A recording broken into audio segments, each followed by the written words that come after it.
तान्या ने मेहनत करके बहुत बढ़िया पार्टी ऑर्गेनाइज कर ली थी, लेकिन ये उसका वर्जन था। असली बात ये थी कि आज की शाम मेहमानों को और जायसवाल फैमिली के लोगों को इस पार्टी को अटेंड करना था और देखना था कि तान्या अपने काम में किस हद तक सक्सेसफुल हो पाई है।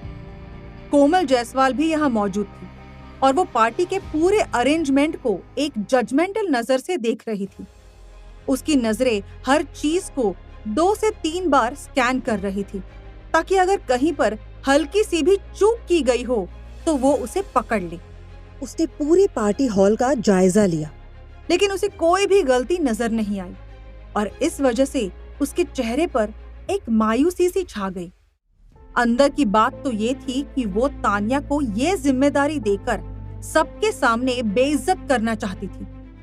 पिछली पार्टी में तान्या अनजाने में कोमल जायसवाल की जगह पर बैठ गई थी और कोमल अब तक उस बात को भूली नहीं थी। उसने इस पार्टी के अरेंजमेंट का काम तान्या को यही सोचकर दिया था कि वो बुरी तरह से फेल हो जाएगी और उसे सबक मिलेगा। साथ ही कोमल को उसे सुनाकर अपनी भड़ास निकालने का मौका मिलेगा। लेकिन कोमल को उम्मीद नहीं थी कि तान्या वास्तव में अकेले ही इतने अच्छे अरेंजमेंट कर लेगी। वो अपने बेटे विवान के पास गई और शिकायती लहजे में बोली, इसने तो सब कुछ ठीक ठाक कर ही लिया। विवान हाथ में शैंपेन लिए एक तरफ खड़ा था और पार्टी में आई कुलीन परिवारों की युवा महिलाओं को देखकर गर्मजोशी से मुस्कुरा रहा था। अपनी माँ की बात सुनकर वो बोला, माँ, मैंने तो पहले ही कहा था कि आप उसे अंडर एस्टिमेट कर रही हैं। आखिरकार वो भी कोई मामूली लड़की नहीं है, बल्कि जिंदल परिवार की इकलौती औलाद है। कोमल ने नाक सिकोड़ते हुए कहा, जो भी हो, लेकिन दिखती तो वो एकदम बेवकूफ और गंवार है। इससे कोई फर्क नहीं पड़ता कि मैं उसके बारे में क्या सोचती हूँ, लेकिन वो जो दिखती है वैसे शायद है नहीं। जिस वक्त कोमल ये बात कह रही थी, अचानक से पूरे पार्टी हॉल में सन्नाटा छा गया और हर कोई पार्टी हॉल के दरवाजे की तरफ देखने लगा। कोमल और विवान भी आश्चर्य से एंट्रेंस की तरफ देखने लगे और सोचने लगे कि आखिर क्या चल रहा है। विवान ने अंदर आने वाले व्यक्ति को एकटक देखा। उसकी आंखें आश्चर्य से भर गईं। उससे रहा नहीं गया और उसके मुंह से निकल गया, मैंने पहले कभी इतनी सुंदर, बेवकूफ और गंवार लड़की नहीं देखी। पार्टी हॉल के एंट्रेंस पर लाइटिंग थोड़ी डिम थी, लेकिन इस मंद रोशनी के बीच में तान्या किसी हीरे की तरह चमकती हुई प्रकट हुई। वो इतनी ज्यादा खूबसूरत लग रही थी कि सबका ध्यान उसी की तरफ था और कोई भी उस पर से अपनी नजर नहीं हटा पा रहा था। उसने हल्के नीले रंग का रेशमी गाउन पहना हुआ था, जिसकी बाहें शिफॉन की थी और हल्की रोशनी में ये कॉम्बिनेशन उसे बेहद हसीन दिखा रहा था। इस गाउन की बैक थोड़ी ज्यादा गहरी बनाई गई थी, जिसमें से तान्या की पीठ दिख रही थी और उसके खूबसूरत बाल एक बन में करीने से बांधे गए थे, जिनकी वजह से उसकी खूबसूरती और ज्यादा बढ़ गई थी। डायमंड के लंबे इयररिंग्स उसके कानों में लटक रहे थे और बार बार उसके गालों को छू रहे थे। तान्या के फ्लॉलेस खूबसूरती देखकर हर कोई अपना काम छोड़कर उसे ही देखे जा रहा था। जो लोग कुछ खा पी रहे थे, उनके हाथ रुक चुके थे। सर्विंग का काम कर रहे वेटर डर के मारे नजरें झुकाकर खड़े थे, क्योंकि उन्हें पता था कि वो चेतन जायसवाल की पत्नी है और वहां मौजूद हर व्यक्ति उसके रूप के जादू में खोया हुआ महसूस कर रहा था। पुरुष उसे मुग्ध भाव से देख रहे थे, जबकि औरतें भी ना चाहते हुए भी इस बात से इनकार नहीं कर पा रही थी कि यकीनन इस पार्टी में ही नहीं, बल्कि इस शहर में भी शायद ये लड़की सबसे ज्यादा खूबसूरत थी। जिन लोगों को मालूम नहीं था कि वो कौन है, वो खुद को रोक ना सके और पूछने लगे कि क्या ये जिंदल परिवार की बेटी यामिनी है जिससे चेतन ने शादी की है। लोगों में बातचीत होने लगी और हर किसी का यही कहना था कि उन्होंने सुना था कि चेतन की पत्नी सुंदर है, लेकिन किसी को भी उम्मीद नहीं थी कि वो किसी अप्सरा से भी ज्यादा सुंदर है। एक जवान लड़का बोला, मैं चेतन जायसवाल के बारे में तो नहीं कह सकता, लेकिन अगर इतनी प्यारी लड़की मेरी पत्नी होती तो मैं शायद नींद में भी मुस्कुराता रहता। आसपास मौजूद कई जवान लड़कों के दिल धड़क उठे और उन्होंने आह भरकर इस बात का साइलेंटली समर्थन किया। तभी एक गॉसिप पसंद करने वाली महिला चटकारे लेते हुए बोली, अरे मैंने तो सुना है कि चेतन ने एक खूबसूरत सी लड़की के लिए महंगी कार और बंगला खरीदा है। मुझे लगता है कि ये शादी वादी ज्यादा दिन नहीं चलने वाली है। चेतन जल्द ही इसी यामिनी को तलाक दे देगा। तान्या की खूबसूरती देखकर लोगों ने आह भरी और कहा कि अगर ऐसा हुआ तो बहुत ही ज्यादा बुरा होगा। उधर तान्या इन सब लोगों की बातों से बेखबर थी। वो बहुत जल्दबाजी में तैयार होकर आई थी, लेकिन उसने उम्मीद नहीं की थी कि उसके एंटर करते ही इतने सारे लोग अपनी नजरें उस पर जमा कर उसे देखने लगेंगे। उसे इस तरह लोगों की अटेंशन की आदत नहीं थी, इसलिए वो थोड़ी सी और अनकंफर्टेबल हो गई। आज के इस खूबसूरत पोशाक को पसंद करने में बटलर ने ही उसकी मदद की थी। तान्या को देखने में ये ठीक लगी और उसने इस ड्रेस को पहन लिया था। वो सोचने लगी कि कहीं उसकी ड्रेस गलत तो नहीं है। पार्टी हॉल के दूसरे छोर पर चेतन अपने एक बिजनेसमैन दोस्त के साथ किसी प्रपोजल पर डिस्कशन कर रहा था, लेकिन अचानक वो बिजनेसमैन बोलते बोलते रुक गया। चेतन ने देखा कि उस व्यक्ति ने पार्टी के एंट्रेंस की तरफ देखा और वहां देखते ही उसकी आंखों में चमक आ गई और उसके मुंह से निकल गया, वाओ, लवली। ये सुनकर चेतन ने अपना सिर घुमाया और उसकी नजर अनजाने में दरवाजे पर मौजूद व्यक्ति यानी कि तान्या पर पड़ी। तान्या भीड़ के बीच में थी और वो घबराई हुई थी।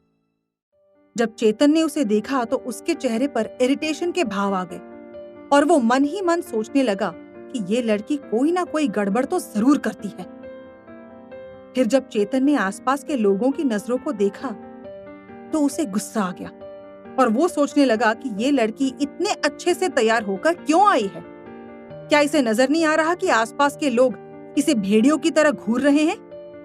वो गुस्से में आगे बढ़ा और उसके चेहरे पर साफ साफ दिखाई देने लगा कि वो खुश नहीं है। लेकिन इससे पहले कि चेतन तान्या के करीब पहुंच पाता, एक व्यक्ति अचानक आगे बढ़ा और तान्या के सामने जाकर खड़ा हो गया। ये विवान था।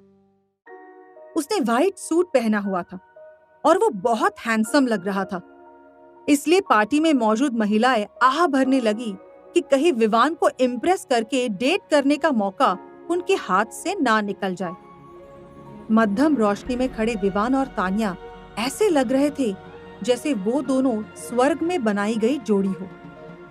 चेतन ने चलना बंद कर दिया और अपनी भौहें सिकोड़ ली। उसने दूर से दो लोगों को घूर कर देखा। उसके पूरे शरीर से क्रोध की भावना निकल रही थी। तान्या को मुस्कुराते हुए देखकर विवान की आंखें चमक उठी।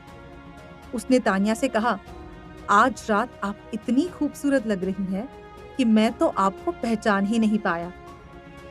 तान्या का चेहरा थोड़ा लाल था क्योंकि उसे थोड़ी शर्मिंदगी महसूस हो रही थी। उसने अपनी तारीफ करने के लिए विवान को धन्यवाद कहा, लेकिन साथ ही ये कहना नहीं भूली कि वो उसकी तारीफ ना करे क्योंकि उसे बहुत अनकंफर्टेबल लग रहा है। फिर उसने विवान से पूछा कि क्या वो बहुत ज्यादा वियर्ड तो नहीं लग रही है क्योंकि हर कोई उसे घूर रहा है। विवान ने उसे बताया कि नहीं, बल्कि आज रात तो वो कयामत ढा रही थी और सबसे ज्यादा खूबसूरत लग रही थी। इसके बाद विवान ने इशारे से पूरे पार्टी हॉल में मौजूद लोगों की तरफ तान्या का ध्यान दिलवाया और तान्या ने देखा कि हर कोई उसे ही देख रहा था। उन लोगों की नजरों से उसे थोड़ी शर्मिंदगी महसूस हुई। पार्टी हॉल में मौजूद लोगों को देखते देखते तान्या की नजर चेतन पर पड़ी। तान्या समझ सकती थी कि इस वक्त चेतन का चेहरा गुस्से से भरा हुआ था। तान्या सोचने लगी कि अगर वो खूबसूरत लग रही है और हर कोई तारीफ की नजर से उसे देख रहा है, तो फिर चेतन को गुस्सा क्यों आ रहा है? विवान ने मुस्कुराकर कहा कि भाई बहुत देर से आपका इंतजार कर रहे हैं, चलिए वही चलते हैं। भीड़ में खड़े लोगों ने तान्या और विवान के लिए रास्ता बनाया और वो दोनों आगे बढ़ते हुए धीरे धीरे चेतन की ओर चल पड़े। तान्या ने जाकर चेतन को हेलो कहा। चेतन जवाब देने ही वाला था कि उससे पहले ही उसकी नजर तान्या के पीछे पीछे आ रहे विवान पर पड़ गई और उसका पारा फिर आसमान को छूने लगा। उसने ताना मारते हुए तान्या से कहा, तो मैं तुम्हें याद भी हूं? चेतन के अजीब स्वर ने तान्या को थोड़ा परेशान किया, लेकिन इससे पहले कि वो कोई जवाब दे पाती, विवान ने उसका बचाव करते हुए कहा, बड़े भाई, यामिनी पार्टी की तैयारियां करने में बहुत ज्यादा बिजी थी, इसीलिए उन्हें तैयार होने में और यहाँ आने में देर हो गई। विवान के मुंह से केवल यामिनी सुनकर चेतन चौंक गया और उसने विवान से पूछा कि तुम दोनों इतने क्लोज कब से हो गए कि तुम इसे नाम से बुलाने लगे? आसपास के सभी लोगों ने उनके बीच के अनकंफर्टेबल माहौल को देखा और वो सभी इधर-उधर देखने लगे। तान्या को विश्वास नहीं हो रहा था कि चेतन ऐसा भी सोच सकता है। तान्या ने फौरन चेतन से कहा कि वो कैसी बातें कर रहा है, लेकिन इससे पहले कि वो अपनी बात पूरी कर पाती, चेतन ने अचानक अपना हाथ बढ़ाया और तान्या को लगभग खींच लिया। तान्या का बैलेंस बिगड़ गया और वो चेतन से टकरा गई। उसने चेतन से पूछा, आप क्या कर रहे हैं? चेतन गुस्से से भरा हुआ था और उसने तान्या की कमर को कसकर पकड़ रखा था। उसने दांत पीसते हुए तान्या से कहा, अपनी ये फिजूल हरकतें बंद करो, तुम अभी भी मेरी बीवी हो। तान्या ने आश्चर्य से उसकी ओर देखा। चेतन ने उसकी कमर कसकर पकड़ ली। चूंकि वो उसे पसंद नहीं करता था, फिर भी चेतन को उसे क्यों पकड़ना पड़ा? ये बात तान्या की समझ से बाहर थी। लेट मी गो, तान्या ने चेतन के कान में कहा। चेतन ने एक शब्द भी नहीं बोला। इसके बजाय उसने उस पर अपनी पकड़ मजबूत कर ली। इसके बाद उसने तान्या से कहा कि बेहतर होगा कि आज वो पूरी शाम चेतन के आसपास ही रहे। विवान ने चेतन को रोकने की कोशिश करते हुए कहा कि तान्या की तबीयत ठीक नहीं लग रही, इसलिए चेतन को उसे जाने देना चाहिए।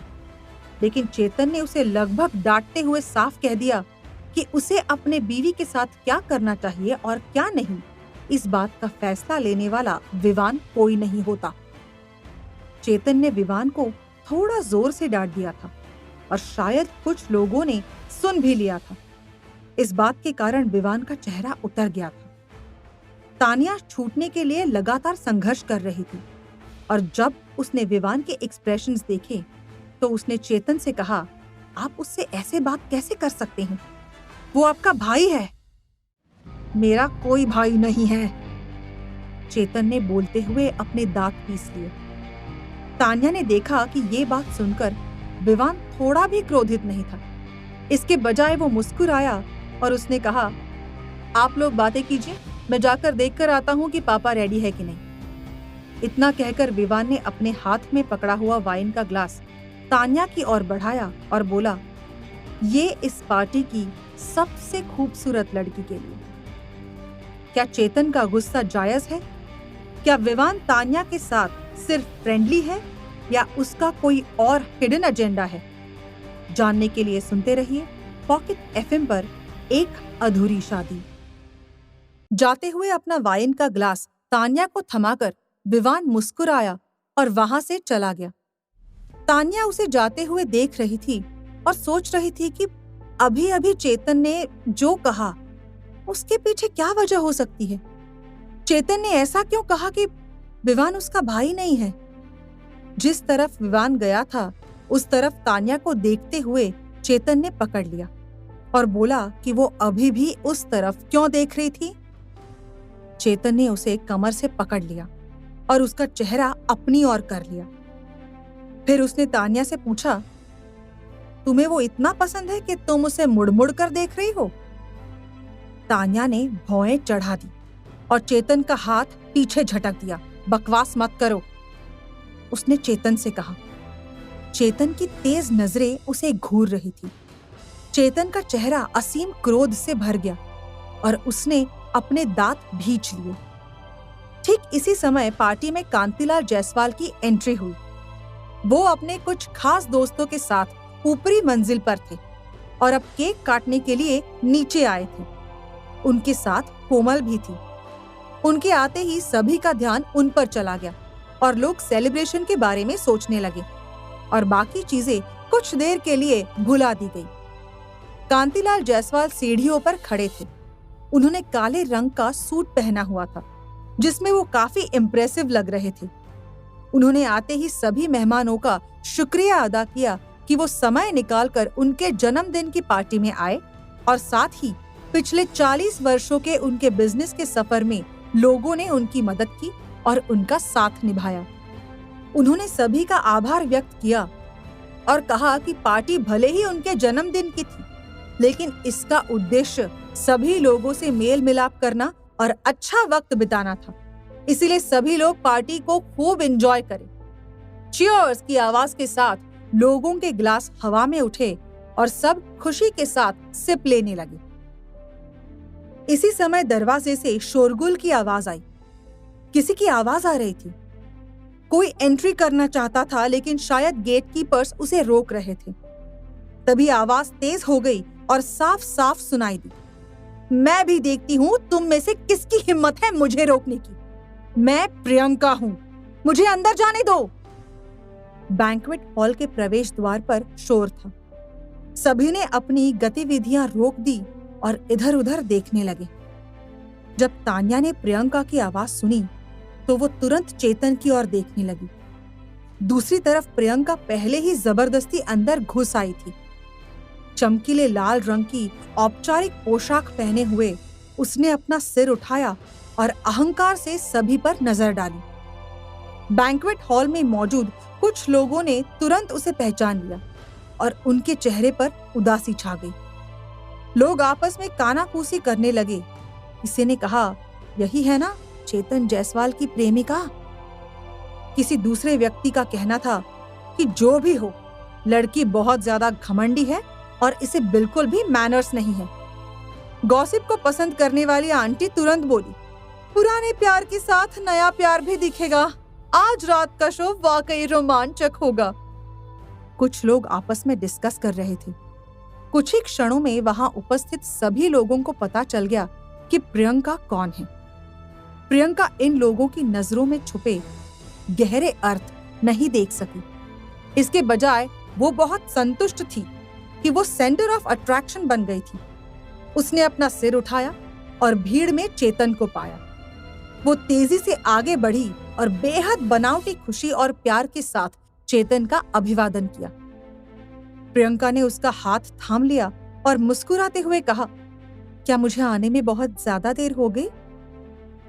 चेतन ने अपनी भौहें सिकोड़ ली, लेकिन उसने उसे दूर नहीं धकेला। उसने धीरे से प्रियंका से पूछा कि वो वहां क्यों आई थी। प्रियंका बेशर्मी से बोली, मैंने सुना कि आज अंकल का 60वां जन्मदिन है, इसलिए मुझे तो आना ही था। बैंक्वेट हॉल बेहद शांत था। किसी ने एक शब्द भी नहीं बोला, लेकिन उनकी निगाहें चेतन और बाकी दो यानी तान्या और प्रियंका पर टिकी थी। कांतिलाल जायसवाल ने प्रियंका को ध्यान से देखा। उन्होंने पिछले कुछ दिनों में चेतन के बारे में कुछ अफवाहें भी सुनी थी। हालांकि यामिनी के साथ चेतन का विवाह जबरन किया गया था, स्टिल उन्हें चेतन पर शर्म महसूस हुई, इसलिए उन्होंने इंटरफेयर नहीं किया, भले ही अफवाहें बुरी थी। कांतिलाल जायसवाल शहर के जाने माने बिजनेसमैन होने के साथ साथ एक बहुत ही समझदार व्यक्ति भी थे। आज वो अपना 60वां जन्मदिन मना रहे थे और उन्होंने दुनिया देखी थी।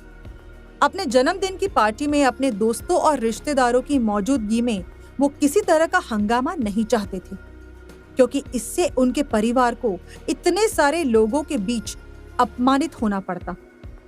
उन्होंने धीरे से खांसते हुए चेतन से पूछा कि ये लड़की कौन है, क्योंकि उन्होंने इससे पहले उसे कभी नहीं देखा था।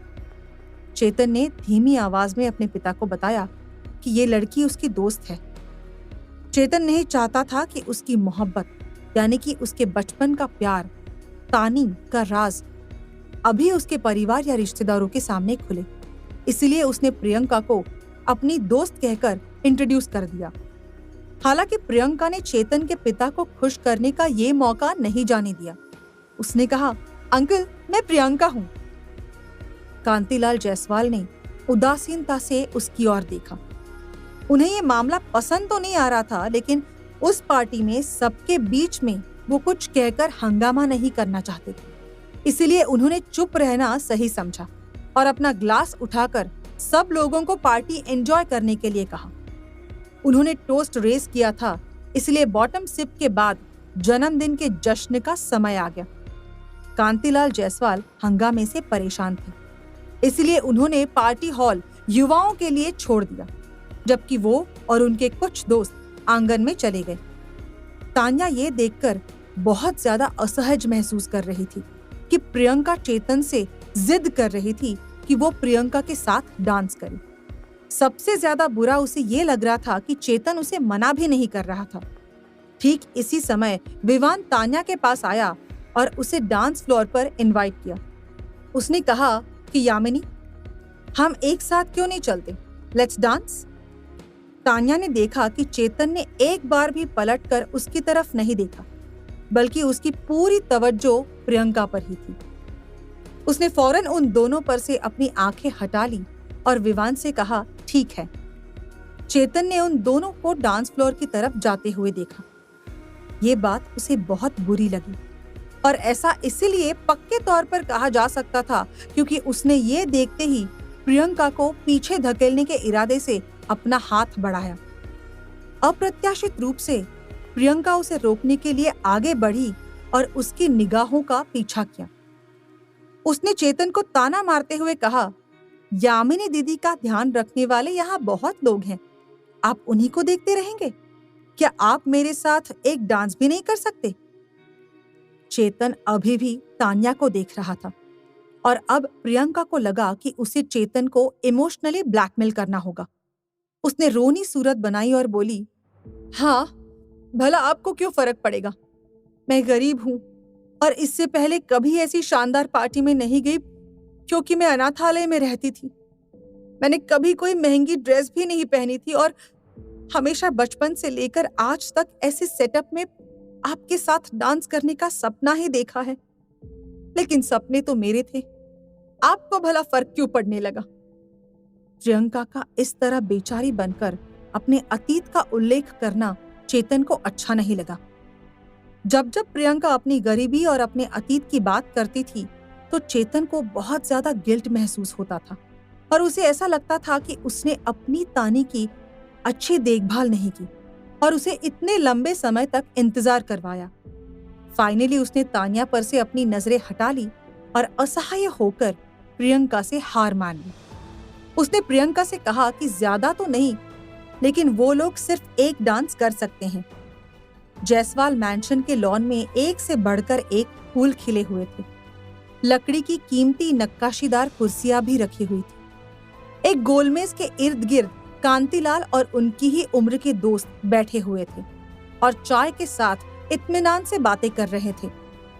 तान्या लॉन के किनारे पर खड़ी थी और उसकी नजर सब लोगों की टेबल पर थी ताकि किसी भी टेबल पर चाय नाश्ता या फिर कोई भी खाने पीने की चीज कम ना हो। नजरें झुकाकर वो ना जाने क्या सोच रही थी। विवान की नजर अभी तक उसके शरीर से नहीं हटी थी। तभी कोमल जायसवाल पार्टी हॉल से बाहर आई और सीधी अपने बेटे के पास पहुंची। उसके चेहरे पर इरिटेशन के भाव थे।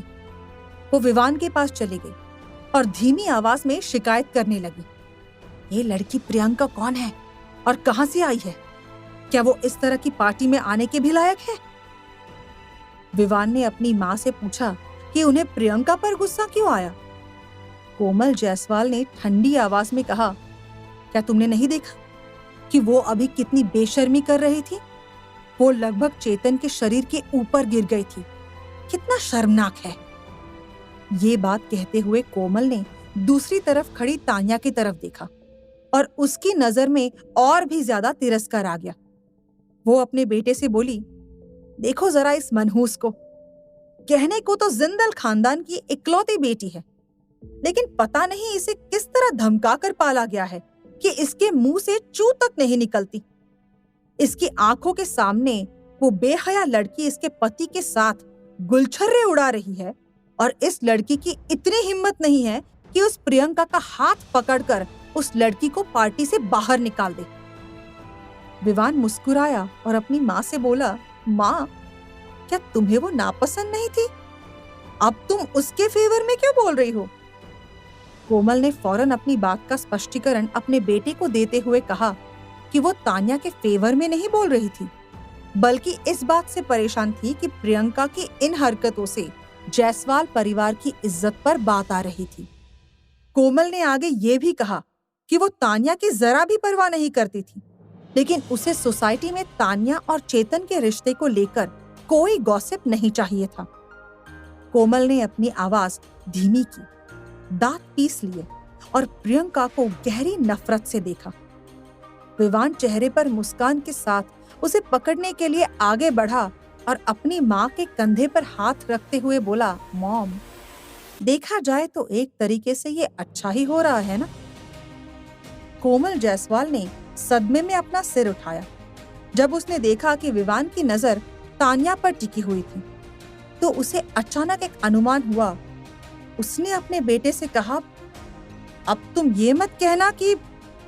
कोमल आगे की बात पूरी नहीं कर सकी, क्योंकि उसने अभी अपना मुंह खोला ही था कि कांतिलाल के अतरंगी दोस्तों की अतरंगी हरकतें देखकर कोमल ने अपना सिर पीट लिया।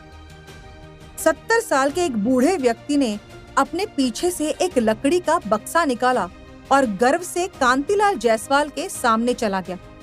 कांतिलाल को विश करते हुए कहा, भाई, इस बार तुम्हारे 60वें जन्मदिन पर मैं कुछ खास लाया हूँ। यहाँ देखो। चंदन के बक्से पर उत्कृष्ट पैटर्न उकेरा गया था।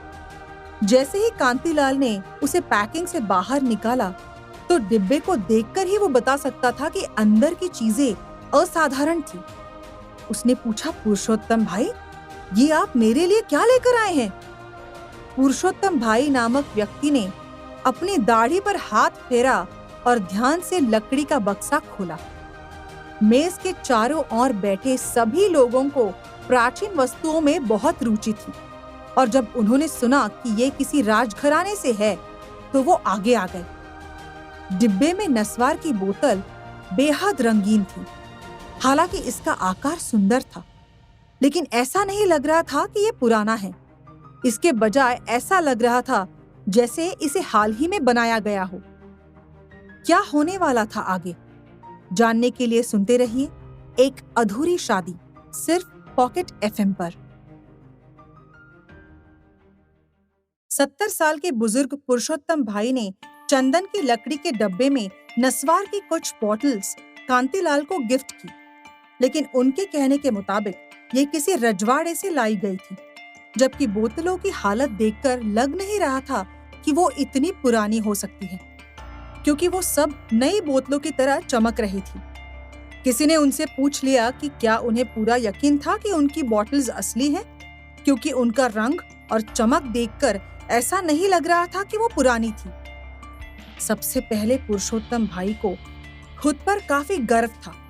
हालांकि जब उन्होंने सुना कि जो नस्वार की बोतल वो लाए हैं वो नकली है, तो उन्हें इतना क्रोध आया कि उनका चेहरा उदास हो गया।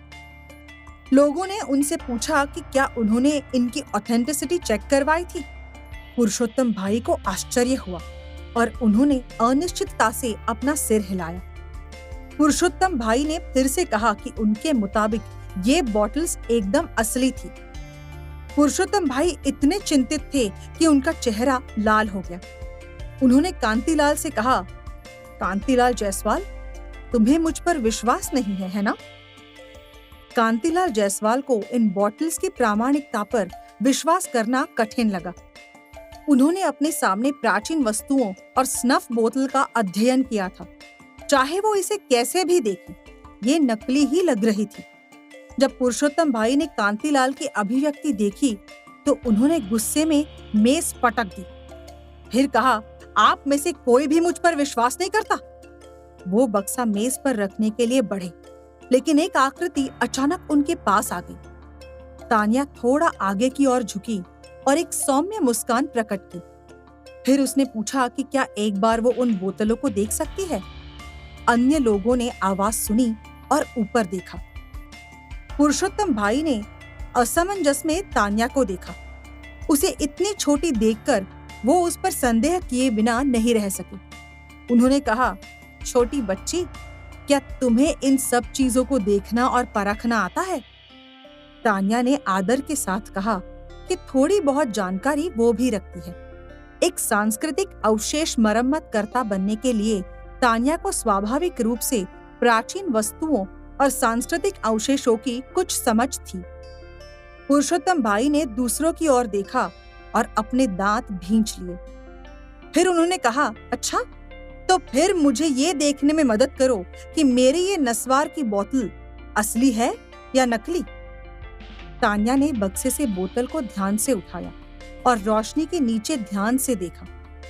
नस्वार की बोतल गोल थी, पतली गर्दन वाली, और गर्दन तांबे से ढकी हुई थी। बर्तन को नीले फूलों से रंगा गया था और पैटर्न सुंदर थे। ऊपर और नीचे गोल्डन कार्विंग थी। नीचे सुनहरे फूल की पंखुड़ी शानदार थी। हालांकि अपने चमकीले रंग के कारण ही इसने दूसरों को नकली होने का एहसास दिलाया। अधिकांश प्राचीन वस्तुओं का एक लंबा इतिहास था। समय के साथ धुलने के बाद वे भूरे हो गए थे और अक्सर उन पर दरारें पड़ जाती थी।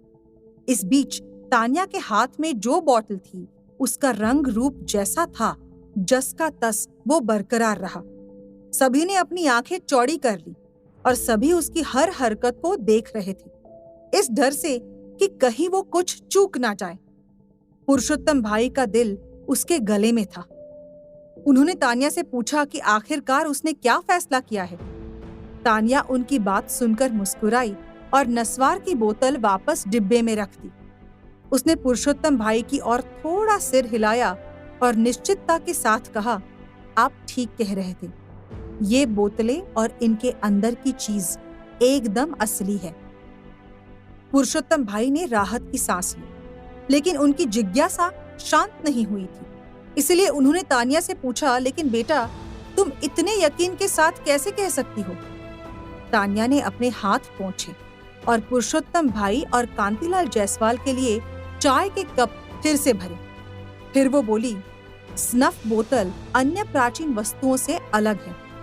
कुछ लोग सोचते हैं कि स्नफ बोतल की गुणवत्ता और कारीगरी समय से अधिक महत्वपूर्ण है।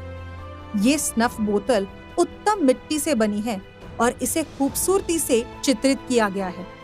इसकी उपस्थिति और बनावट से ये देखा जा सकता है कि ये उच्च श्रेणी की है। इसके अलावा मोनार्की के दौरान स्नफ की बोतलों पर एक अनूठी शैली में डिजाइन बने गए थे। इस नीले और सफेद मिट्टी के स्नफ बोतल के नीचे इसे बनाए जाने का साल भी अंकित है और साथ ही उस समय की मोहर भी। पुरुषोत्तम अंकल, हालांकि आपकी ये स्नफ बोतल देखने में बहुत पुरानी नहीं लगती, लेकिन ये काफी पुरानी बल्कि विंटेज है और एकदम असली चीज है। तान्या के लॉजिकल एक्सप्लेनेशन सभी को तर्कसंगत लगी। सब लोग देखने के लिए आगे बढ़े और तान्या के बताए पॉइंटर्स के अनुसार बोतल को दोबारा देखा। उन सभी ने तान्या के बताए पॉइंट्स को कंफर्म किया। एक दो शख्स ऐसे थे जिनके दिमाग में अभी भी शक था और उन्होंने तान्या से कुछ सवाल किए। अजीब है, लेकिन क्या ये रंग बहुत चमकीला नहीं है? ये बहुत नकली लग रहा है। तान्या ने धीरे से कहा, स्नफ बोतल बढ़िया कलर से रखी गई है और अगर टाइम पीरियड की बात करें तो इसे बने हुए 300 साल से भी थोड़ा ज्यादा समय बीत चुका है। लेकिन अगर बोतलों की अच्छी तरह से देखभाल की जाए तो इनके रंग में ज्यादा अंतर नहीं आएगा और इसीलिए ये आपको चमकीली और ब्रांड न्यू लग रही है। ये सुनकर पुरुषोत्तम भाई खुशी से झूम उठे। उन्होंने कहा, क्या आपने देखा? इस छोटी लड़की ने कहा कि ये रियल है। आपको और क्या कहना है? बाकियों ने सिर हिलाया। बिना औपचारिक हुए उन्होंने तुरंत पुरुषोत्तम भाई से माफी मांगी। हम बहुत आवेग में थे और गलती कर बैठे। आपसे माफी मांगते हैं। पुरुषोत्तम भाई, आप अभी भी सर्वश्रेष्ठ हैं। पुरुषोत्तम भाई गर्व से मुस्कुराते हुए तान्या की ओर देखने लगे और अपना सिर घुमाया। फिर उन्होंने कहा, छोटी बच्ची, मैंने नहीं सोचा था कि तुम्हें इतनी कम उम्र में प्राचीन वस्तुओं की इतनी समझ होगी। किसी और ने उनकी हाँ में हाँ मिलाते हुए कहा, हाँ, आजकल के युवाओं को ये पसंद नहीं है। पुरुषोत्तम भाई ने पूछा, छोटी बच्ची, तुम्हारा नाम क्या है? तान्या अपना परिचय देने ही वाली थी कि लेकिन तब कांतिलाल जायसवाल अपनी कुर्सी से उठ गए और अपनी छड़ी को जमीन पर थपथपाते हुए गर्व की एक अकल्पनीय भावना के साथ बोले, वो मेरी बहू है। हर कोई हैरान था। उन लोगों को लग रहा था कि इतनी सुंदर लड़की अगर चेतन की पत्नी है तो चेतन जायसवाल निश्चित रूप से भाग्यशाली था। एक महिला आगे आते हुए बोली, अरे मेरी बच्ची, मैंने सुना कि आज की पार्टी की पूरी तैयारी तुमने अकेले की है। कोई आश्चर्य की बात नहीं है कि आज की पार्टी में पहला कदम रखते ही मुझे एहसास हो गया था कि आज कुछ नया और अलग है। वेल डन बेटा। एक के बाद एक कई लोगों ने तान्या द्वारा अरेंज की गई पार्टी की बहुत तारीफ की और साथ ही तान्या की खूबसूरती और उसके गुणों की तारीफ करने लगे। सभी लोग उसकी ओर देखने लगे। तभी कांतिलाल के दोस्तों में से एक बूढ़ा व्यक्ति तान्या की तरफ आया और बोला, क्या तुम मेरी मदद करोगी बेटा? कुछ दिन पहले मेरे बेटे ने मुझे एक कीमती नस्वार की बोतल गिफ्ट की थी। क्या तुम उसकी जांच करके बता सकती हो कि वो बोतल असली है या नहीं? बोलते बोलते उसने वो सामान निकाल लिया जो वो अपने साथ लाया था। इसके बाद एक एक करके लोग अपनी अपनी एंटीक चीजों के बारे में बताने लगे और तान्या से एक्सपर्ट सलाह लेने लगे। उम्रदराज मेहमानों ने तान्या को घेर लिया था और हर कोई अपने खरीदी एंटीक चीज के बारे में उसकी सलाह लेना चाह रहा था। विवान और कोमल जायसवाल किनारे पर स्तब्ध खड़े थे।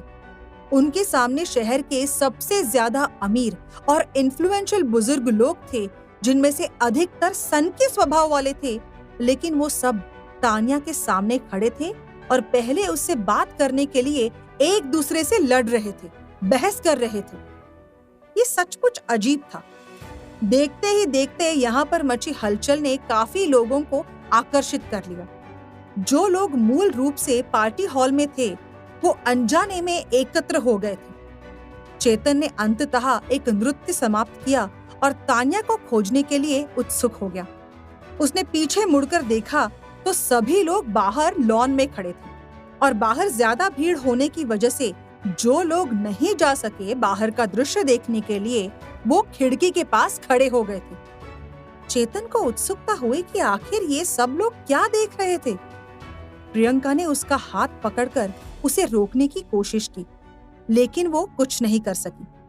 उसने अपनी आवाज में चाशनी घोलते हुए चेतन से पूछा कि वो उसे छोड़कर कहाँ जा रहा था, लेकिन चेतन ने उसे और उसके सवाल को पूरी तरह से नजरअंदाज कर दिया। प्रियंका अपने पैर पटकती रह गई, लेकिन चेतन आगे बढ़ गया। आंगन में बहुत से लोग जमा थे, लेकिन कोई कुछ नहीं बोल रहा था। शांत वातावरण में केवल एक स्पष्ट आवाज थी और चेतन सुन सकता था कि ये आवाज तान्या की थी। वो कांतिलाल के दोस्तों को उनकी खरीदी बहुत महंगी एंटीक चीजों के बारे में जानकारी दे रही थी। इन शॉर्ट, वो लोगों को बता रही थी कि उनकी खरीदी चीजें असली है या नकली। एक अमीर आदमी की खरीदी चीज के लिए तान्या ने स्पष्ट रूप से कह दिया कि वो असली नहीं है, बल्कि उसका सत्यापन करने वाला सर्टिफिकेट भी नकली है। जब सबने ये सुना तो वो अवाक रह गए।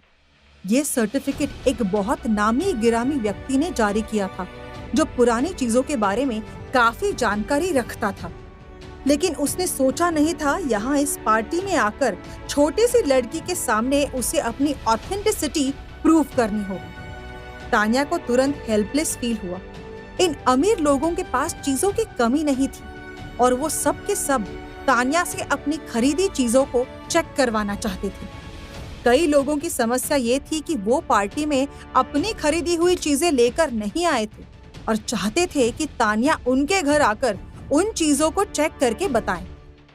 तान्या को पुरानी चीजों में इंटरेस्ट था, लेकिन ये सभी लोग बहुत प्रतिष्ठित लोग थे, इसलिए तान्या के अनुसार इनके पास फेक चीजें होने के चांसेस कम होने चाहिए थे। आए दिन एक से एक महंगी एंटीक चीजें खरीदते रहने के कारण इस बात की संभावना भी कम होनी चाहिए थी कि इन्हें कोई बेवकूफ बनाकर नकली चीज बेच दे। इसलिए तान्या को अपनी बात खुलकर कहने में सहजता महसूस नहीं हो रही थी। उसे अचानक कुछ अजीब सा महसूस हुआ। उसने साफ साफ कहा कि वो सबके घर नहीं आ सकती क्योंकि वो रोज कॉलेज जाती है और उसके पास समय नहीं होता। वो सिर्फ वीकेंड पर ही फ्री होती है। इससे पहले कि तान्या अपनी बात समाप्त कर पाती, एक बुजुर्ग ने ये सुनते ही कह दिया कि तो फिर इस हफ्ते वो तान्या को अपने घर इनवाइट कर रहा है और वो खुद उसे लेने के लिए आ जाएगा। अन्य लोग तुरंत अप्रसन्न हो गए। हर कोई तान्या को पहले अपने घर ले जाना चाहता था और अपनी चीजें दिखाना चाहता था। लोगों में एक तरह से बहस होने लगी। ये देखकर कि वो फिर से लड़ने वाले थे, तान्या ने तुरंत उन्हें रोक दिया। फाइनली ये डिसाइड हुआ कि तान्या रोज कॉलेज खत्म होने के बाद कुछ देर के लिए सबके घर जाएगी और एक एक करके उनके घरों की चीजों का मूल्यांकन करेगी। चेतन ने उसके सामने के दृश्य को देखा। तान्या के चेहरे पर एक सुखद मुस्कान थी और वो कुछ शक्तिशाली बुजुर्गों के साथ खुशी से बातचीत कर रही थी। आसपास मौजूद सभी लोग उसकी ओर देखने लगे। एक बार फिर वो सबके ध्यान का केंद्र बन गई। क्या तान्या की पॉपुलैरिटी से चेतन को होगी प्रॉब्लम? जानने के लिए सुनते रहिए एक अधूरी शादी, सिर्फ पॉकेट एफएम पर। पुरुषोत्तम जी के साथ साथ पार्टी में मौजूद हर बुजुर्ग व्यक्ति तान्या के गुणों की तारीफ करते नहीं थक रहा था। एक महिला ने तो तान्या से यहाँ तक कह दिया कि अगर उसकी शादी नहीं हुई होती तो वो उसे अपने बेटे के लिए कंसिडर करते, क्योंकि उससे अच्छी बहू किसी भी परिवार को नहीं मिल सकती और उनका बेटा भी अच्छा खासा लायक था। पुरुषोत्तम भाई दूर खड़े एक पल के लिए झिझके। उसके बाद बहुत स्नेह के साथ तान्या को अपने घर परिवार के बारे में बताते रहे और अपने बेटे की बहुत सी तारीफ भी उन्होंने उससे की। उन्होंने तान्या को बताया कि उनका बेटा भी केवल 28 साल का है और अकेला ही उनके बिजनेस एम्पायर को संभाल रहा है। परिवार के सभी मामले वही मैनेज करता है। वो बहुत सौम्य और विनम्र है। आप दोनों की दोस्ती भी खूब जमेगी। बेटा, तुम किसी दिन घर आना, मैं तुम्हें उससे मिलवाऊंगा। कांतिलाल जी के चेहरे के बदले हुए भाव देखकर उनके एक दोस्त ने पुरुषोत्तम भाई को आंख से इशारा करके चुप रहने के लिए कहा और बोले, अरे यार, तुम ये फालतू की बातें करना बंद करो। इस छोटी सी प्यारी सी बच्ची की शादी पहले से ही हो चुकी है और ये हमारे दोस्त कांतिलाल की बहू है। ये बात सुनकर पुरुषोत्तम भाई बहुत ज्यादा परेशान हो गए और सबके सामने उनके मुंह से निकल गया कि सभी ने पार्टी में देखा है कि चेतन इस लड़की को बहुत ज्यादा पसंद नहीं करता है और ऐसे में अगर इस लड़की को किसी दूसरे अच्छे लड़के से मिलने का अवसर मिलता है तो इसके जीवन में खुशियाँ आती है, तो ये कोई गलत बात नहीं होगी। जब सभी ने ये सुना तो उन्हें पुरुषोत्तम जी के शब्दों के पीछे का अर्थ फौरन पता चल गया। वैसे भी हर जगह तान्या के बारे में तरह तरह की अफवाहें थी। चेतन जैसे ही इस तरफ आया, उसने अचानक पुरुषोत्तम जी के शब्द सुने और उसका दिमाग खराब हो गया। उसका चेहरा ठंडा पड़ गया। वो अभी भी वहीं खड़ा था। कोई उसके सामने ही उसका तलाक करवाने की योजना बना रहा था। तेज कदमों के साथ चेतन तान्या के पास पहुंचा और अपनी बाहों को उसकी कमर के चारों ओर लपेट लिया, जैसे कि वो उसे अपने पास रखने की शपथ ले रहा हो। तान्या ने आश्चर्य से उसकी ओर देखा। चेतन? चेतन ने बर्फ जैसी ठंडी अभिव्यक्ति के साथ पुरुषोत्तम को देखा। वो तेज नजरों से पुरुषोत्तम को घूर रहा था। एक लंबा क्षण बीत जाने के बाद आखिरकार वो बोला, पुरुषोत्तम अंकल। पुरुषोत्तम परेशान हो गए। चेतन की आवाज सुनकर वो वापस जाने के लिए मुड़ गए, लेकिन तान्या को याद दिलाना नहीं भूले, छोटी लड़की, मत भूलना, मैं तुम्हें 2 दिनों में लेने आऊंगा। पुरुषोत्तम के चले जाने के बाद बाकी लोग भी एक के बाद एक चले गए। तान्या ने उन सभी को उनकी गाड़ियों तक सी ऑफ किया। जब वो लौटी तो पार्टी हॉल में अभी भी बहुत सारे लोग थे। डिनर के मेजबान के रूप में वो तब तक नहीं जा सकती थी जब तक हर मेहमान वापस चला नहीं जाता। हालांकि कुछ मेहमान अभी भी घर में मौजूद थे, लेकिन पिछले कुछ दिनों के अत्यधिक काम ने तान्या के शरीर को अत्यधिक थका दिया था। तान्या इतनी नींद में थी कि वो जम्हाई ले रही थी। उसे एक कोना मिला और वो आराम करने बैठ गई। उधर कांतिलाल जायसवाल के अध्ययन में चेतन ने कांतिलाल जायसवाल को ठंडे भाव से देखा, जैसे वो किसी अजनबी को देख रहा हो, और पूछा, आप क्या कहने की कोशिश कर रहे हैं? हालांकि कांतिलाल जायसवाल को पता था कि चेतन उससे नफरत करता था, फिर भी वो जब भी चेतन की बर्फ जैसी ठंडी आंखों की जोड़ी को देखते थे तो चौंक जाते थे। उन्होंने अपनी आवाज धीमी की और सीधे मुद्दे पर आए। प्रियंका क्या लगती है तुम्हारी? चेतन ने जवाब में कहा। दोस्त। कांतिलाल जायसवाल को इस बात पर बिल्कुल विश्वास नहीं हुआ। आज की पार्टी में जिस तरह से प्रियंका चेतन के साथ पेश आ रही थी, उसे देखकर कोई भी नहीं मानता कि वो दोनों केवल दोस्त हैं। कांतिलाल अनुभवी व्यक्ति थे और उन्हें एक ही नजर में पता लग गया था कि प्रियंका और चाहे कुछ भी हो, लेकिन कम से कम चेतन की केवल दोस्त तो नहीं थी। कांतिलाल ने चेतन से पूछा कि कहीं प्रियंका उसकी प्रेमिका तो नहीं है? चेतन की निगाहें गुस्से से भर गई और उसने ताना कसते हुए कहा, मैं आपके जैसा नहीं हूं। कांतिलाल जायसवाल की पुतलियां सिकुड़ गईं और उनके चेहरे पर बहुत से भाव एक साथ दिखने लगे।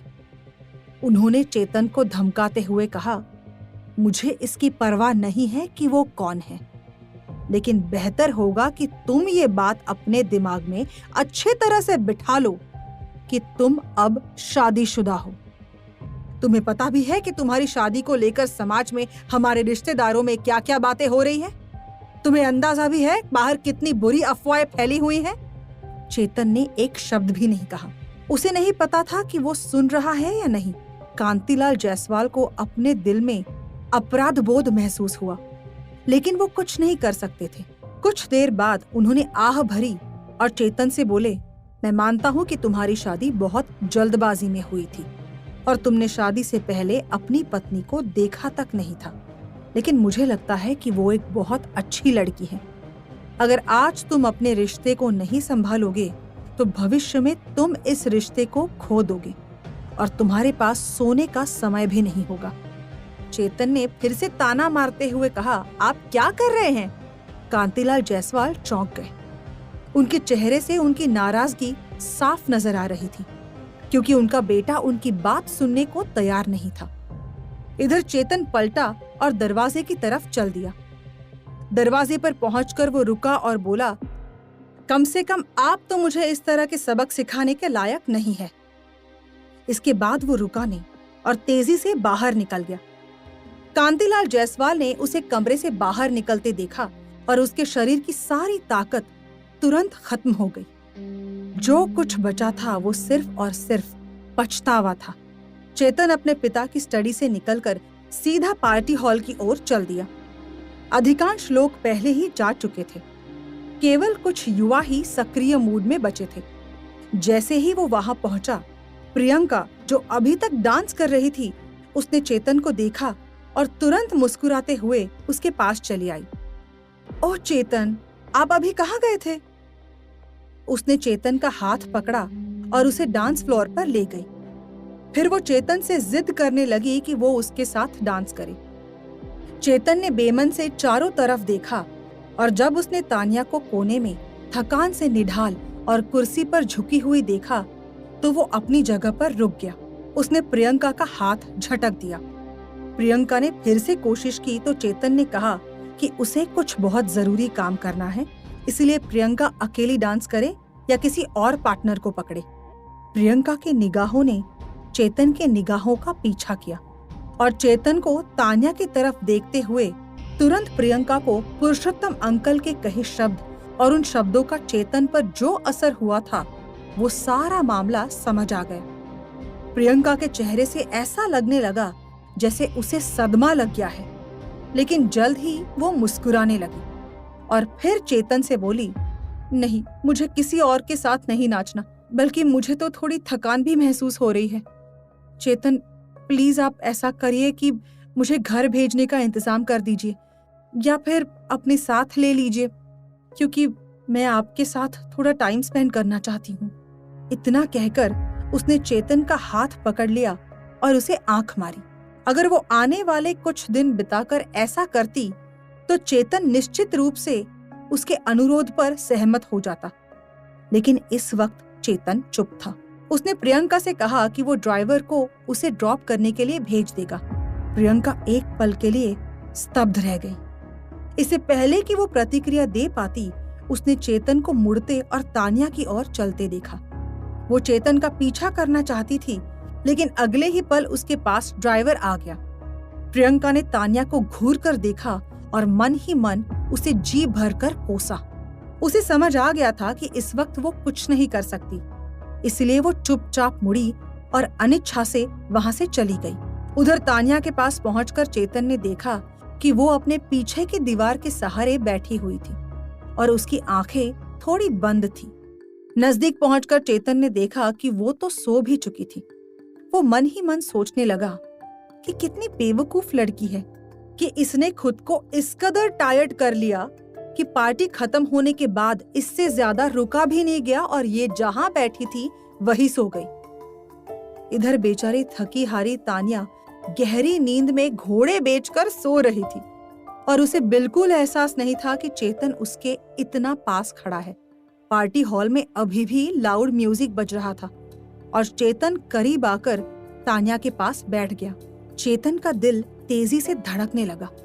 इस सब से पूरी तरह बेखबर तानिया कई दिनों के काम और स्ट्रेस के बाद इतनी ज्यादा थक चुकी थी कि वो अपनी आंखें भी नहीं खोल पा रही थी।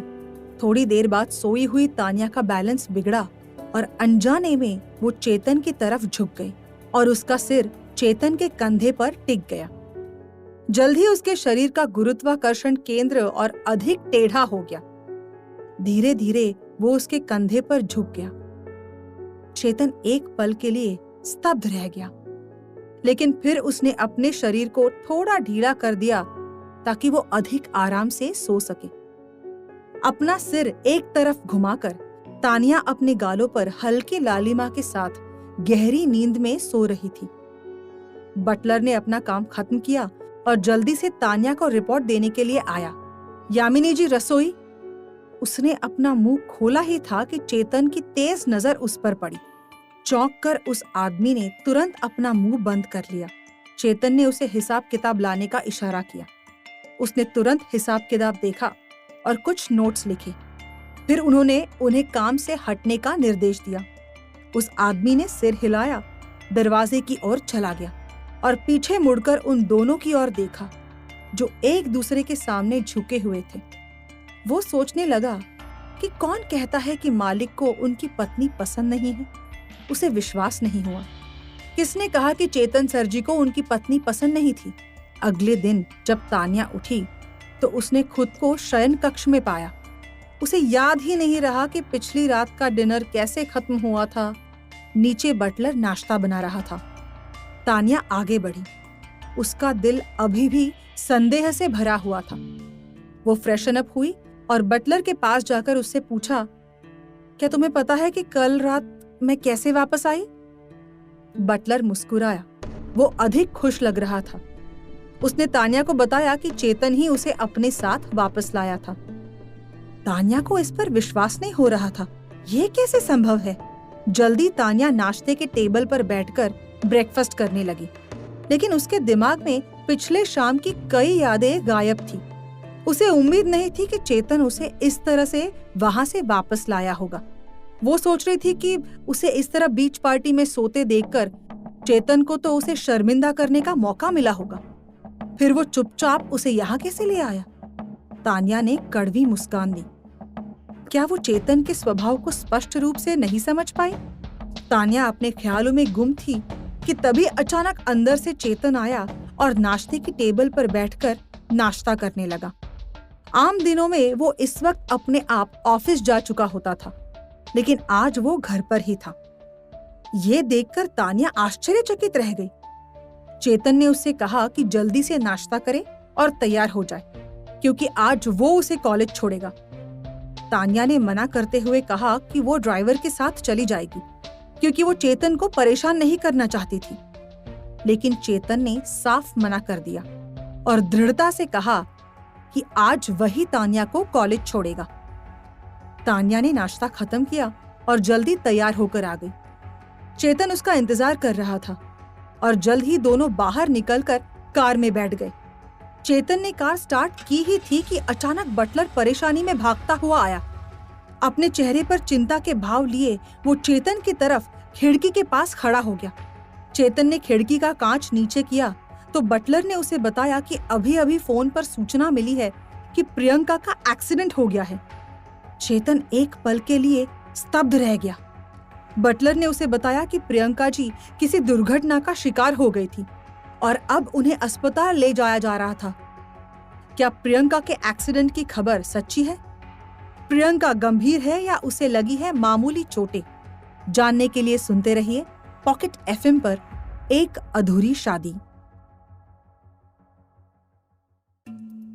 नाश्ता निपटाकर चेतन तान्या को कॉलेज छोड़ने के लिए तैयार हुआ ही था कि अचानक बटलर ने आकर बताया कि खबर आई थी कि प्रियंका का एक्सीडेंट हो गया था और उसे हॉस्पिटल ले जाया जा रहा था। चेतन चिंतित हो गया और उसने बटलर से पूछा कि क्या मामला बहुत ज्यादा गंभीर था। बटलर ने कहा कि फोन करने वाले ने ये सब तो नहीं बताया, लेकिन हमें अस्पताल जाना चाहिए। कार में एकदम सन्नाटा छा गया, लेकिन तभी तान्या ने एक पल झिझकने के बाद चेतन से कहा कि वो हॉस्पिटल जा सकता था और वो मैनेज कर लेगी। इतना कहकर उसने अपनी सीट बेल्ट खोली और कार से बाहर निकल गई। चेतन उसे बुलाने ही वाला था, लेकिन तान्या तेजी से दूसरी कार में जाकर बैठ गई। जाते समय उसने एक शब्द भी नहीं कहा।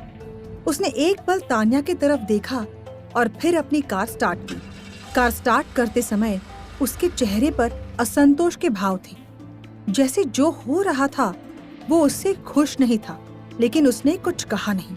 उसने बटलर से अस्पताल के डिटेल्स लिए और तभी ड्राइवर ने कार आगे बढ़ा दी और तान्या वाली कार जायसवाल हाउस के मुख्य द्वार से बाहर निकल गई।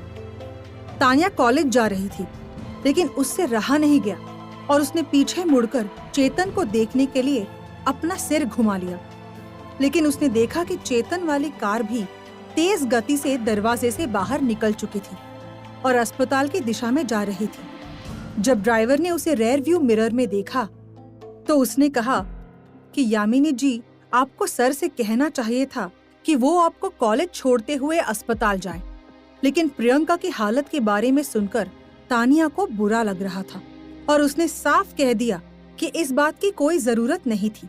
किसी की तबीयत खराब थी और वो अस्पताल में था और ये कहा नहीं जा सकता था कि प्रियंका की हालत कितनी खराब है। ड्राइवर ने आगे कुछ नहीं कहा, लेकिन मन ही मन सोचा कि ये लड़की यानी यामिनी दिल की बुरी नहीं है। कुछ दिन पहले इसी ड्राइवर को प्रियंका को पिकअप करने का आदेश मिला था और तब प्रियंका ने उसके साथ बहुत बुरा व्यवहार किया था और यहाँ तक कि उसे चोर तक साबित करने की कोशिश की थी। इसके बाद प्रियंका ने अपनी कोई चीज कहीं रख दी थी और भूल गई थी और इसका स्पष्ट रूप से इल्जाम इसी ड्राइवर पर लगा रही थी। उसने जोर देकर ये बात चेतन से कई बार की थी, किसी ड्राइवर ने उसका सामान चोरी किया है। अगर चेतन ने प्रियंका को नहीं रोका होता तो शायद वो इस ड्राइवर को नौकरी से ही निकाल देती और उसकी रोजी रोटी का संकट खड़ा हो जाता। ये ड्राइवर अमीरों की जिंदगी के बारे में बहुत कुछ तो नहीं जानता था, लेकिन उसे बहुत ज्यादा हैरत हो रही थी कि इतनी प्यारी और अच्छी लड़की जिस व्यक्ति की पत्नी हो, वो व्यक्ति प्रियंका जैसी लड़की को अपने गले में लटकाए क्यों घूम रहा था। यहाँ तक कि उसे बेचारी तान्या के लिए भी तरस महसूस हुआ। वो चेतन जायसवाल का एक अदना सा कर्मचारी था, इसलिए वो कुछ भी नहीं कर सकता था, लेकिन बस मन ही मन प्रार्थना कर रहा था उसके मालिक का पीछा प्रियंका नाम की चुड़ैल छोड़ दे और अपनी इस प्यारी और साफ दिल पत्नी के साथ वो अच्छी जिंदगी जिए। गाड़ी चलाते हुए ड्राइवर सोच रहा था कि तान्या का व्यवहार अच्छा है और वो उसे धूर्त प्रियंका के प्रति कुछ ज्यादा ही उदार है, जबकि वो कनिंग लड़की इनके पति के साथ साथ इनकी संपत्ति को भी हथियाने की कोशिश में थी। उसे रहा नहीं गया और उसने तान्या को आगाह करने के इरादे से कहा, शायद आपको अंदाजा भी नहीं है कि उन्होंने क्या किया। सबसे पहले उन्होंने जिद करके मालिक से बहुत महंगे महंगे तोहफे मंगवाए और एक आलीशान गाड़ी भी खरीदी। ना तो उन्हें कार चलानी आती है और ना ही उनके पास लाइसेंस है, लेकिन इसके बावजूद उन्होंने लापरवाही से गाड़ी चलाई और उसे कहीं ठोक दिया। उस वक्त उन्हें कोई गंभीर चोट नहीं आई थी। मुझे यकीन है कि वो ऐसा सिर्फ इसलिए कर रही है ताकि अस्पताल की बात सुनकर चेतन सर घबराकर उसके पास चले जाए और वो उनके साथ समय बिता सके। वो और अधिक उत्तेजित होता जा रहा था और वो तान्या से भी अधिक क्रोधित लग रहा था। तान्या को ये सब बातें अच्छी नहीं लग रही थी और उसने ड्राइवर से कहा कि वो उसे कुछ भी कहना बंद कर दे और चुपचाप गाड़ी चलाए। ड्राइवर के चेहरे पर असंतोष देखकर उसने साफ कहा कि प्रियंका अस्पताल में है और किसी भी व्यक्ति का ऐसे में ख्याल रखा जाना चाहिए और उसकी जो भी हालत है वो चेतन जाकर देख लेगा। इस मामले में किसी और को कुछ कहने का कोई हक नहीं था। कॉलेज जाने पर तान्या कार से उतरी और अपनी क्लासरूम की तरफ चल दी, लेकिन तभी उसके सेलफोन की घंटी बजी। उसने फोन निकालकर देखा, चेतन का मैसेज था। उसने तान्या को लिखा था कि वो सीधी क्लास में जाए और यहाँ वहाँ घूमती ना फिरे। ये वास्तव में चेतन का मैसेज था। फोन मिलने के बाद ऐसा पहली बार हुआ था जब चेतन ने तान्या को मैसेज किया था, लेकिन इस मैसेज को पढ़कर भी तान्या को कोई खुशी महसूस नहीं हुई, बल्कि उसका दिल एक कड़वाहट से भर गया। तान्या को बिल्कुल भी खुशी महसूस नहीं हो रही थी। वो गुस्से में सोचने लगी कि अगर चेतन को उसके इधर उधर भागने की इतनी फिक्र है तो वो उसे अपने साथ प्रियंका को देखने के लिए अस्पताल क्यों नहीं लेकर गया। उसने भौहें सिकोड़ ली और फोन अपने बैग में रख लिया। दोपहर में जैसे ही तान्या कक्षा से बाहर निकली, उसे अचानक वो संदेश याद आया जो चेतन ने उसे भेजा था। वो एक पल के लिए झिझकी और देखा कि दरवाजे के बाहर एक बूढ़ा आदमी खड़ा है। उसने सफेद सूट पहना हुआ था, उसके बाल सफेद थे और उसकी दाढ़ी सफेद थी। वो चीड़ के पेड़ की तरह सीधा खड़ा हो गया और तुरंत कई लोगों की नजर उस पर पड़ी। जब तान्या ने ये देखा तो वो आश्चर्य से चिल्ला उठी, पुरुषोत्तम अंकल, आप यहाँ क्या कर रहे हैं? तान्या को देखकर गंभीर पुरुषोत्तम तुरंत मुस्कुराने लगे। वो आगे बढ़े और उसे पकड़ लिया, इस डर से कि वो भाग जाएगी। फिर वो बोले, मुझे पता है कि आज तुम्हारा कॉलेज थोड़ा जल्दी खत्म हो रहा है। चलो, मैं अब और इंतजार नहीं कर सकता। मैं चाहता हूँ कि तुम मेरे परिवार के खजाने यानी मेरे प्यारे बेटे को देखो और उससे मिलो। वो खींचते हुए तान्या को अपनी कार तक ले गए। तान्या ने देखा कि ये आदमी बिल्डिंग के अंदर ही अपनी गाड़ी लेकर आ गया था। तान्या को आश्चर्यचकित देखकर उन्होंने बताया कि शहर में ऐसी कोई जगह नहीं थी जहां उनकी गाड़ी अंदर ठीक दरवाजे तक ना जा सकती हो। ये बात कहते हुए उस व्यक्ति के चेहरे पर कुछ ज्यादा ही गर्व और आत्ममुग्धता के भाव थे। इसके बाद पुरुषोत्तम ने तान्या को कार में बैठने का आदेश दिया। तान्या के लिए इस पर विश्वास करना कठिन था। उसे समझ नहीं आ रहा था कि वो कैसे रिएक्ट करे, क्योंकि ये व्यक्ति उम्र में उससे काफी बड़ा था और साथ ही साथ उसके फिलहाल के ससुर कांतिलाल का पक्का दोस्त भी था। बहरहाल उसने बहाना बनाते हुए कहा, लेकिन मुझे अभी घर जाना है। आप बेफिक्र होकर घर जाइए, मैं किसी और दिन जरूर आऊंगी। पुरुषोत्तम ने उसे हिकारत से देखा। बिना एक भी पल की देर लगाए उन्होंने तान्या से कहा कि वो घर किस लिए जाना चाहती है। चेतन ने तो पार्टी में जता दिया था कि उसे ना तो तान्या की कोई फिक्र है और ना ही उसके होने ना होने से कोई फर्क पड़ता है। ऐसे में तान्या बेवकूफ की तरह उस व्यक्ति के लिए घर जाकर क्यों इंतजार करना चाहती थी। तान्या की एक नहीं चली और पुरुषोत्तम जबरदस्ती उसे अपने कार में बिठाकर अपने घर की तरफ ले चले। रास्ते में वो उसे बता रहे थे कि उनका किस किस चीज के व्यापार में हिस्सा है और किस तरह उनका बेटा अपनी सूझबूझ और लगन से पूरे बिजनेस को संभालता भी है। और साथ ही साथ परिवार को भी एक सूत्र में बांधे रखता है। उन्होंने तान्या को ये भी कह दिया कि उनका बेटा पूरी तरह से उनके कहने में था और जैसा वो कहेंगे वैसा ही करेगा, और उसका कैरेक्टर भी बहुत अच्छा है। इस कार की कॉलेज से निकलते ही एक और बड़ी ही आलीशान कार कॉलेज के दरवाजे से अंदर आई और तान्या की क्लास की ओर चल दी। ये चेतन की कार थी। उसके हाथों में गुलाबी फूलों का एक गुलदस्ता था और वो बहुत ही असहज और परेशान दिख रहा था। उसे खुद नहीं पता था कि वो तान्या के कॉलेज आते हुए रास्ते में फूलों की दुकान पर क्यों रुक गया था और फूल वाले के कहने पर उसने ये गुलाबी और खुशबूदार फूलों का एक गुलदस्ता क्यों खरीदा। वो सोचने लगा कि क्या वो आज सुबह वाली और सहज सिचुएशन के लिए खुद को जिम्मेदार मान रहा था और इसीलिए ये फूल लेकर आया था, या फिर उसकी कोई और वजह थी। उसने बहुत सोचा लेकिन उसे समझ नहीं आया और इस सोच विचार के साथ वो तान्या की क्लास के सामने पहुंच गया, लेकिन उसे तान्या नजर नहीं आई। थोड़ी देर इंतजार करने के बाद जब वो नजर नहीं आई तो चेतन ने एक स्टूडेंट से पूछा। स्टूडेंट ने चारों तरफ देखा और फिर याद करके बताया कि वो तो कुछ देर पहले ही निकल चुकी है। आसपास के स्टूडेंट्स ने चेतन को पहचान लिया था और उसकी गाड़ी के आसपास भीड़ लग चुकी थी। एक स्टूडेंट दौड़कर आया और उसे पता लगा कि कोई तान्या के बारे में पूछ रहे हैं, तो उसने साफ कह दिया, तान्या कुछ देर पहले एक बड़ी सी गाड़ी में बैठकर यहाँ से निकल चुकी है।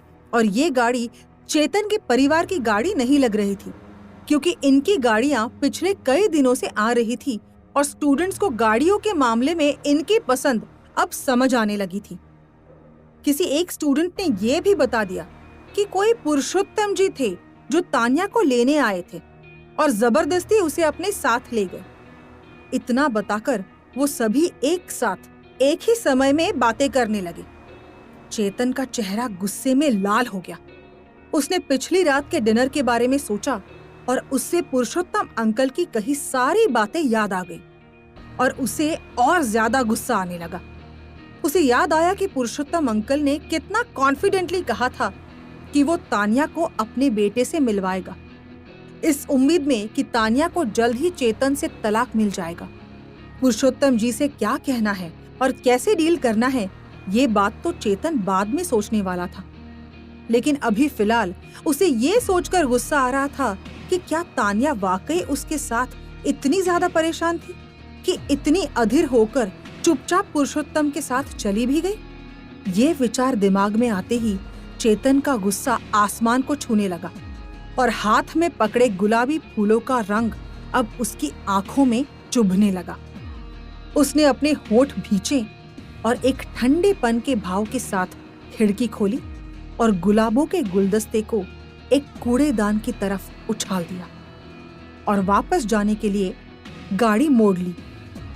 चेतन को समझ नहीं आ रहा था कि आखिर तान्या ने ऐसा क्यों किया, लेकिन इससे भी बढ़कर उसे ये समझ नहीं आ रहा था कि तान्या के इस व्यवहार से आखिर उसे इतनी परेशानी क्यों हो रही है। दूसरी ओर तान्या पुरुषोत्तम भाई के घर पहुंची और जैसे ही वो दरवाजे से अंदर दाखिल हुई, उसने एंटिक वस्तुओं और कलाकृतियों की चमकदार श्रृंखला देखी और बाकी सब कुछ पलक झपकते ही उसके दिमाग से बाहर हो गया। निस्संदेह रूप से पुरुषोत्तम जी के परिवार का एंटिक वस्तुओं का कलेक्शन अद्भुत था। चेतन के महलनुमा घर में भी बहुत सारे प्राचीन और कीमती आइटम थे। उनमें से कुछ की कीमत तो करोड़ों रुपए की थी।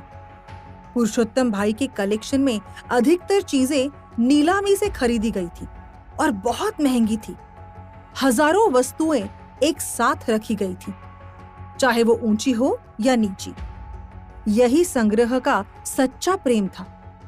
पुरुषोत्तम भाई ने उसकी आश्चर्यचकित अभिव्यक्ति को देखते हुए गर्व से अपनी दाढ़ी को सहलाया। अपने कलेक्शन को देखते हुए तान्या को आश्चर्यचकित पाकर उन्होंने पूछ ही लिया कि आखिर वो छोटी सी बच्ची यहाँ आकर कैसा महसूस कर रही थी। तान्या इस बात से इनकार नहीं कर सकी कि ये कलेक्शन वाकई कमाल का था और इसे स्टडी करके उसे बहुत मजा आने वाला था। क्या तान्या ने यहाँ आकर कोई गलती की है? क्या चेतन उसकी इस गलती को माफ कर देगा? क्या सजा मिलेगी तानिया को? जानने के लिए सुनते रहिए पॉकेट एफएम पर एक अधूरी शादी।